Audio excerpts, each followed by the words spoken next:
உங்கள் வாழ்க்கையில் நீங்கள் பயந்துக்கிட்டே இருக்கீங்களா?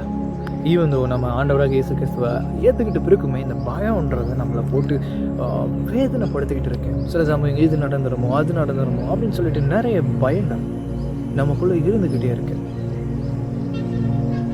பயன்றது ஆண்டவர்கிட்ட இருந்து வர ஒரு காரியம் கிடையாது. அது சாத்தான இடத்துல இருந்து வர ஒரு காரியம். ஆண்டவர் நமக்கு பயமுள்ள ஆவியை கொடுக்கல, பலமும் அன்பும் தெரிந்து புத்தியும் உள்ள ஆவியை கொடுத்துருக்காருன்னு வேதத்தில் சொல்லப்படுது.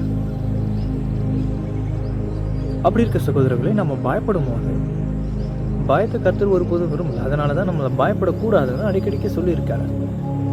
நீங்கள் பயப்படுற சூழ்நிலை வரும்போது ஒன்று மட்டும் நல்லா ஞாபகம் வச்சுக்கோங்க.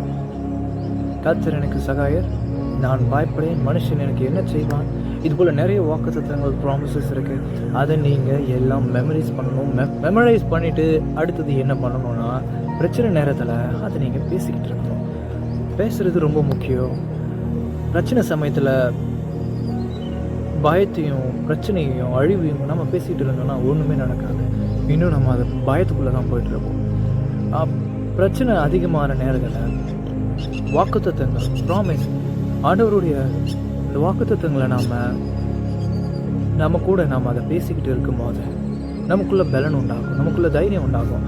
கடவுள் நம்ம கூட இருக்காரு, நம்மளால் இதை சாதிக்க முடியும், இதை தாண்டி போக முடியும் அப்படின்ற ஒரு பாசிட்டிவான ஃபெய்த் நமக்குள்ளே உண்டாகும். நானும் என்னுடைய பர்சனல் லைஃப்பில் நான் இதை நிறைய முறை ட்ரை பண்ணியிருக்கேன், எப்பவுமே ட்ரை பண்ணுவேன். ஸோ ட்ரை பண்ணுங்கள். ட்ரை பண்ணிவிட்டு ஆஃப்டர் கமெண்ட்ஸில் லீவ் பண்ணுங்கள். உங்களுக்கு எப்படி இது இருந்ததுங்க? இது மற்றவங்களுக்கு ஹெல்ப்ஃபுல்லாக இருக்கும். அண்ட் இது உங்களுக்கு ஃப்ரெண்ட்ஸுக்கு நீங்கள் ஷேர் பண்ணுங்கள். உங்கள் ஃப்ரெண்ட்ஸுக்கு நீங்கள் அட்வைஸ் பண்ணுங்கள், எப்படி சாத்தானுடைய பயத்தை ஓவர் கம் பண்ணுறதுன்னு. God bless you. ஆமாம்.